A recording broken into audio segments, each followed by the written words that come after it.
Well, here's Sapa at night. Wow, changes up a bit, huh? This is the coffee shop we've been to a couple of times.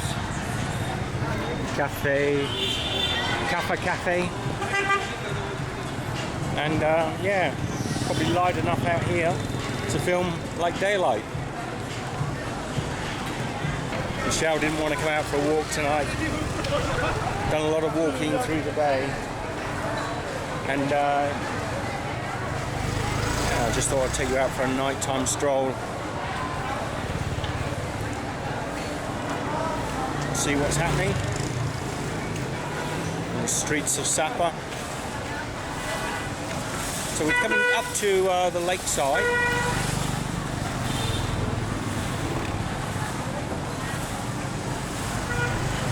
Oh, and the usual reason why I'm walking in the middle of the roads. All the pavements are covered with parked bikes. So generally, if you walk anywhere in Vietnam, you're going to be walking on the roads, and you've just got to ignore the traffic and just be aware of it, keep an eye out for it.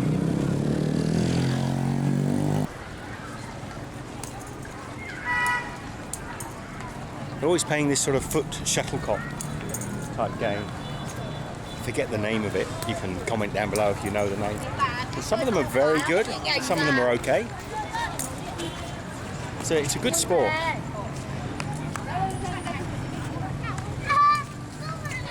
There you have it. Sapa at night with Lakeside. All the pretty little fairy lights are up.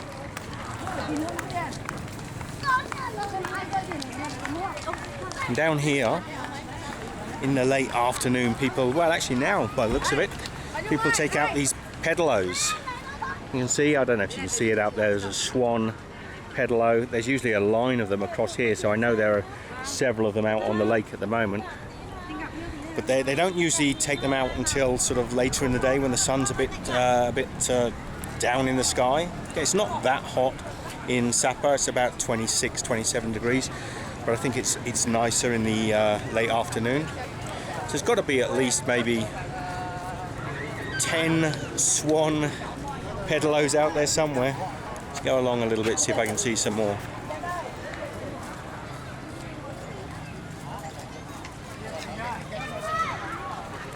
There's a guy with a bit of hocus pocus, palm reading.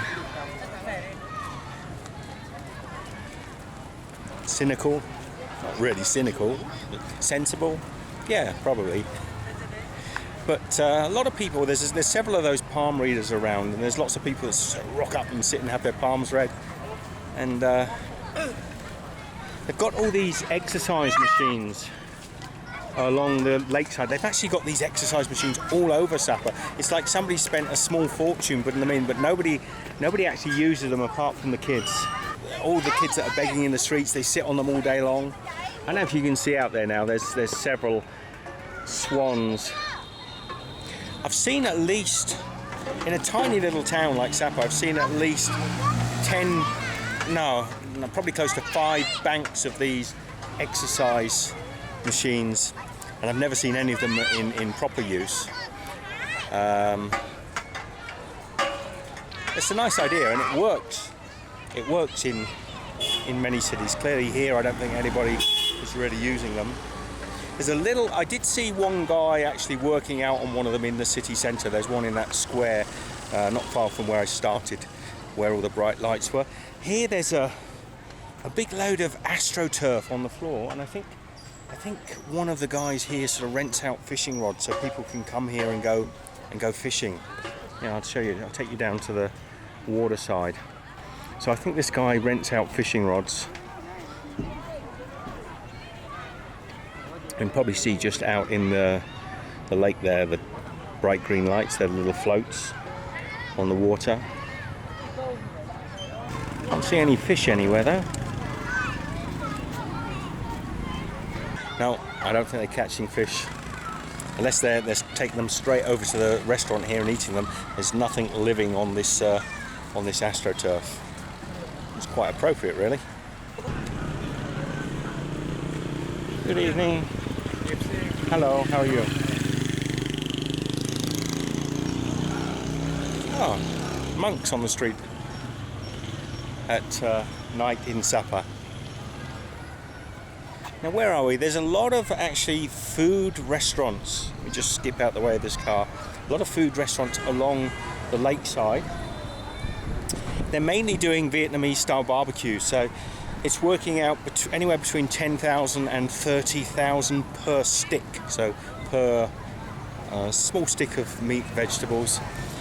I was going to come down and eat here with Michelle, but the food didn't look that good, to be honest. They're quite popular, but you know, for the price, we can get a really nice banh mi for about 20,000, and you're getting a piece of meat that's been laying out most of the day in the sun. But if we find one that looks a little more hygienic, I'll film it here. Have a look, see what you think. Actually, this one on the corner was one of the better ones. I'll show you.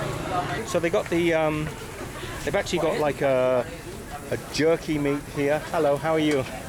Good, just taking a look. Yeah, no, this was one of the ones I thought looked quite good. So they've got chicken feet, wings, pork, beef. And what's this? This is like a little bird. So, and I think this is frog in here. So this one is just like a little, you can see the claws in here. So the price is, I don't know if you can see them there. You pick what you want. The guy will put it into a little blue tray like this. And then he takes it over to the chefess. And it's all cooked up here. So somebody's having sweet potato. There's some beautiful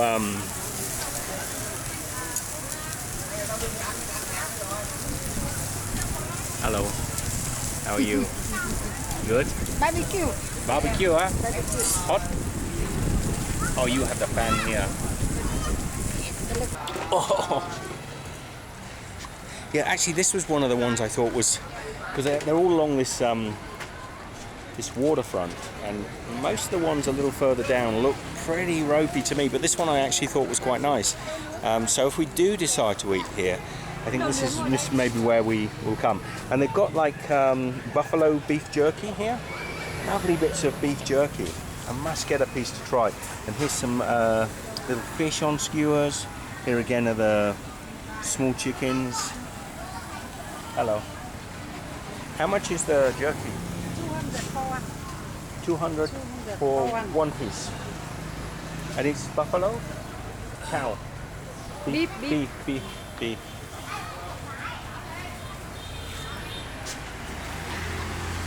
So I've got the phoenix claws, as my friends call them. We've got some vegetables here. I think these ones are a little bit cheaper maybe. Yeah, I could eat at that place. That would be quite nice.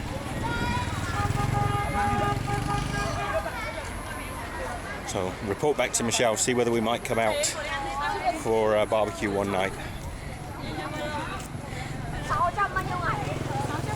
But they're pretty much all the way down this lakeside.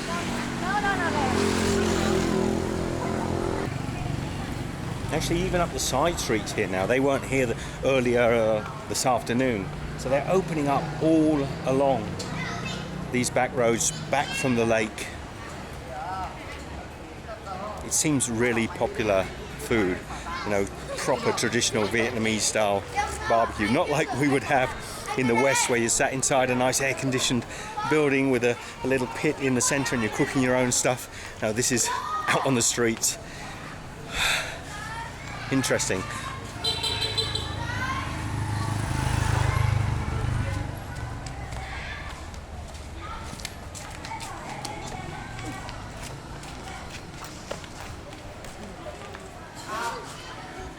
Now this is more traditional. This lady's got the pho. How are you? You're doing pho? And banh mi also, yeah? Sorry, just filming. Huh? How are you? Tomorrow maybe, thank you. So banh mi and pho. Okay. Pho cá. Burger. Chicken pho. So the lady does chicken pho and banh mi. Banh mi is like a French stick, like a baguette, a little short baguette filled with, normally with pate and meats and lots of beautiful herbs and flavors. I really love them. But I ordered one here on these back streets just yesterday, and it was really plain. It was just a baguette, and they put an egg in it, like an omelette. So it's really under-seasoned, not great. Probably just a misinterpretation the way I ordered it. And there's loads more eateries open at night. It's absolutely stonking. It's thumping out on the streets.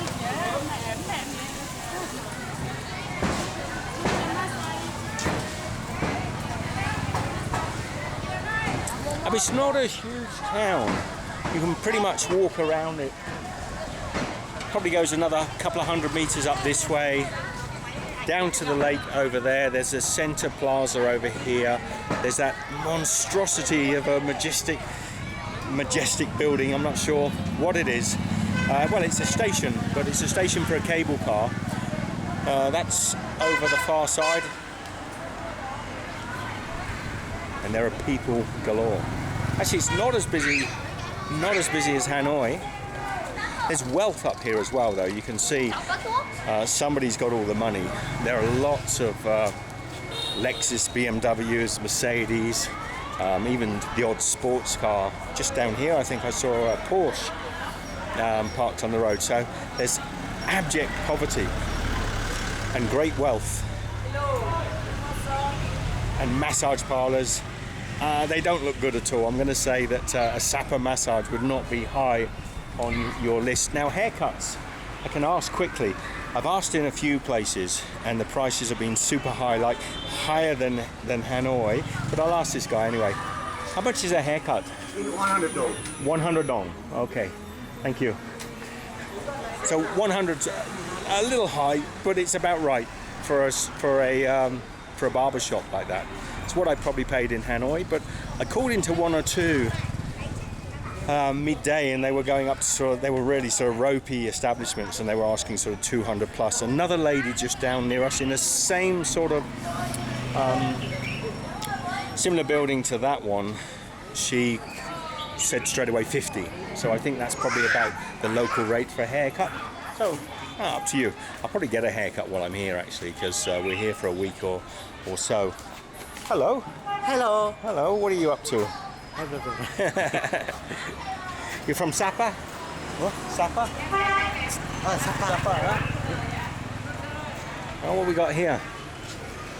More barbecue. This one's inside, so you can get them inside the buildings.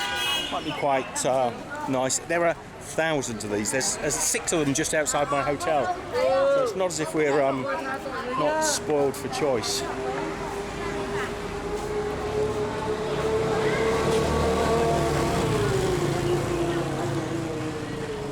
I tell you what confuses me a little bit.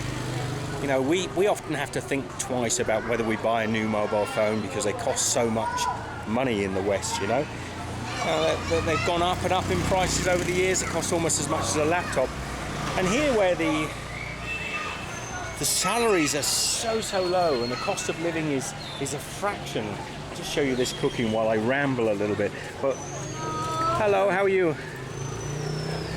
So while the cost of living, the cost of food is so low, get to the point, Stephen, everybody's got like smartphones and they look really cool. I mean, they're not brands that I recognize. They're obviously Chinese smartphones, brands perhaps we don't have in Australia, but everybody's got them. So why are we being charged like $1,000 for a smartphone, $800 for a smartphone? There's no way on earth some of these street urchins that you see going around can be paying those sort of prices. But I've seen people at all ends of the living scale here with really great smartphones.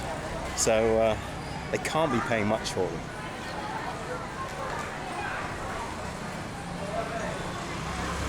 Everything's a restaurant. If it's not a restaurant, it's a hotel.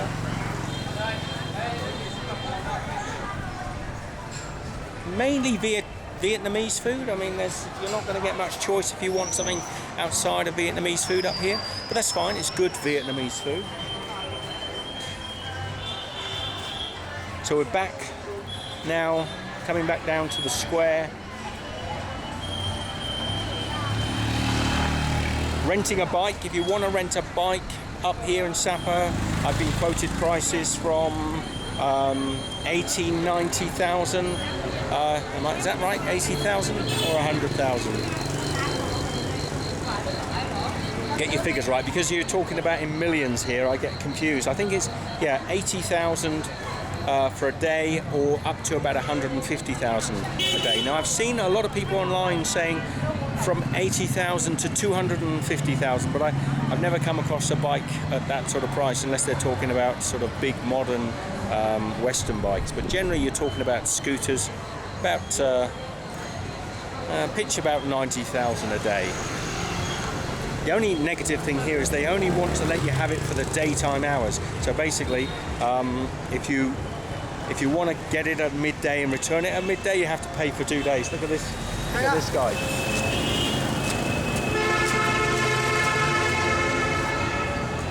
Yeah, so if you pick it up at 10 o'clock, they want it back by 9 o'clock in the evening. And if you keep it overnight, they charge you for another day. Oh, hello. Now that's not real, is it? Because look, no heat. I mean, it looks quite it's strange that they've gone to the effort of putting a fake pig on a rotisserie when on almost every corner they've got real pigs on rotisseries. I think actually mostly they've come off the rotisseries this time of night, but earlier in the day, I'll put up some video here so you can see they've got real pigs rolling around. So fairly realistic looking one though. So you've seen Sapa in the daytime, you've seen Sapa at night. There's broken glass over here.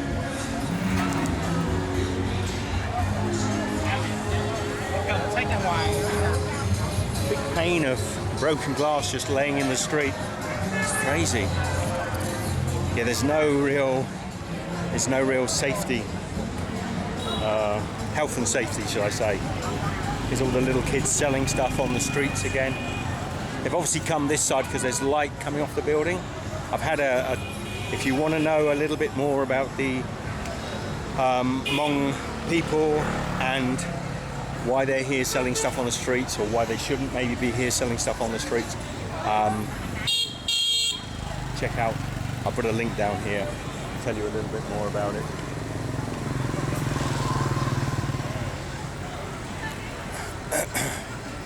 Oh, sorry. Cheery fella.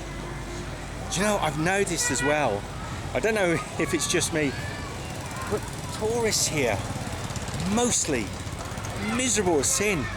It just, actually, I've met more friendly ones here in Sapa, but that sort of interaction that you get with people where you're sort of saying, they just don't want to talk to you.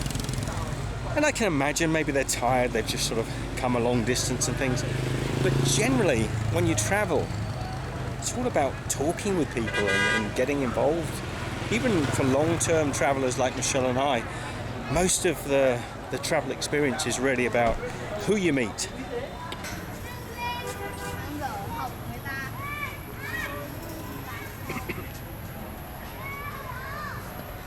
Another one of those exercise areas.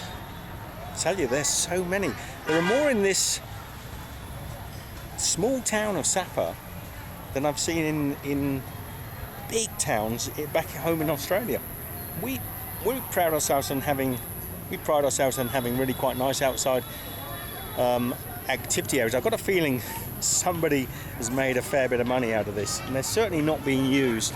They're storing their baggage on them in the daytime, and there's some more just over here on the side of the street, and the pavements around them are just falling to pieces. I think one of the things I'm trying to get across in my videos, particularly this one of Sapa, and there's that big monstrous building over there. It's like a palace. I mean, it's huge. It just looks so out of place. This is meant to be an old tribal sort of town, and then you've got this Taj Mahal size building. It's quite amazing. Anyway, what I was going to say is, when you see YouTube videos on towns like Sapa, it's all beautiful music and slow motion and sort of people dressed in sort of Hmong style. And it is lovely clothing, walking through rice paddies. Even here in the centre, I've seen people portraying it at sort of 60 frames a second, slowed down, and you'll see the little children walking through. It's a great disappointment if you watch those videos and then you come to Sapa and you're hit by this sort of grimy, sort of disgusting, delightful, crazy sort of city. But it's nothing like the videos. I looked at about 10 popular videos on Sapa and they all made it look as if it was idyllic and full of greenness and countryside. There's none of that. There is out there quite some way. It's gorgeous. The mountains around here, and you've got the bottom of the most southerly tip of the Himalayas, I think, is this mountain just behind us, if I'm correct. Yeah, you've got all that here, but Sapa itself is just a huge building site of muck and grime and colours and noise and traffic and beggars and tourists. Oh, it's just bizarre. So I'm trying to get across that in the videos, mainly so that when people come here, if they watch my video and say, oh no, what's Sapa like, they'll actually see, oh, it's actually coming through, they'll actually see more truthfully what Sapa is like. I'm going to end it here, I think. This is a nice place. This is this huge amphitheatre that they built here. I'm not sure what it's for. I'm sure there's some events on here sometimes. All I see at the moment is the kids playing, and it's overlooked by that huge plaza and coffee, wine, cigar lounge. So I'm going to end the video just here.